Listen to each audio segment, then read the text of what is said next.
בני עקיבא, זיכרון יעקב, שיר חדש. כל שגון בסניף, כמו כל שנה הוא מדליק, וכבר עלה לי על סעיף.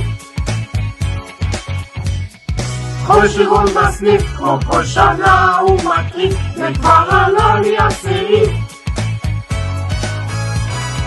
הלכתי לסניף של בני עקיבא והליל שם הייתה עם חוצת התנועה, הסליפר מטונף כמו פח זבל, רק ירון מסדר בלי עזרה מהסגל, זה לא עובד ככה חבוב. אז לפני שאתה מגיע לפה שוב תצטרך לעשות כמה דברים, פעולות וצביעות עם כל החניכים. אז יאללה עבודה, יש לנו סגל הרבה, נחשון, הדרכה, השחר וכבד. לנוח, שאלתי בנימה מפורחדת. לנוח מותר, אבל רק בערב צוות. עובדים כל היום, בלילה היה שבצים, בא לי כבר לכבוש, תגיד אתה רציני?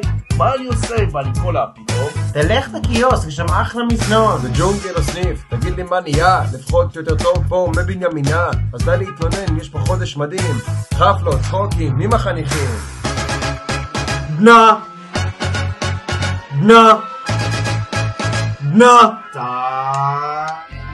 כל שגון בסניף, כמו כל שנה הוא מדליק, וכבר עלה לי על סעיף.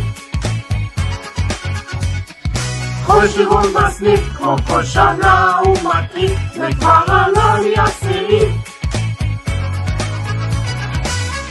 החודש כל הסניף רואה שהוא מתפוצץ, כל מדריך חניך פה מתפוצץ. למרות המצב אנו חזקים, מחזקים את העורף, עוזרים ומתנדבים, עובדים, צובעים באכבר אווירה. גומרת היום נראה כמו אחרי סופה, הלב כמו מלכה, בעל כאן מילות, הרימה את הסניף הזה לסוד. חסקונו בסניף וזה לא מגניב, מתחנן לפנינה שתעלה את התקציב. הבלגן בסניף הגורם שיגעון, ואז מיד צועק הכזה ארגון ירון ביזיון! תקפצו על מדריכים, תהנו כמו שלא נהנתם בחיים, תתפללו לקאבה ניצחון בעזה, וביחד ננצח את לבנון וחיזבאללה. כוחנים וחניכה, פוסבים לאללה, על הסניף, זיכרונה קובע לחפלה. נחזור הביתה אחרי כל איזה קשה לאללה, ונתפגש שנה הבאה אינשאללה. בנה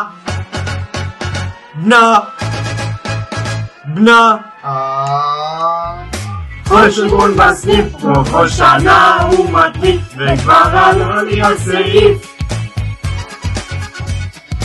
כל שגון בסניף, כמו כל שנה הוא מדליק, וכבר עלה לי על סעיף.